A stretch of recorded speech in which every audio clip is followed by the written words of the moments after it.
O guys, sino nakakaalala sa ganyan cellphone? Meron pa ba kayong ganitong Nokia? Yan, Nokia na yan. Yan yung unang-unang cellphone ko nang nag-abroad ako. Ayan. May lagayan pa yan. Ayan. Itong lagayan na yan, padala pa ng ano. Ayan. Ayan. Tagal na yan. Ano, 2008. Ayan o. Ayan. 2008 pa yan. Ayan o. Nakalagay yan. Ang linaw. 2008. Ayan. Ayan. Bigay ng anak ko. Itong lagayan na ito yung cellphone ko dati nung nag-abroad ako.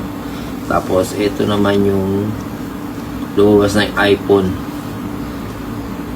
Unang labas ng iPhone. Ayan. Ito na pinaka-iPhone 4. Ayan. Ito yung iPhone 4 guys. Ayan. Napakaganda. Ang liit ng nito guys. Ito yung lumabas na iPhone. Ayan. Ang kauna-unahan iPhone na lumabas. Ayan guys, tagal na yan. iPhone 4. Sayang, untong nagyewa ko anong unit yan. Nakalimutan ko na yan. Basta yan ang unang mga naging cellphone ko dito sa pag-abroad at nang nasa abroad na. Yan yun. Pero nakatabi na yan guys.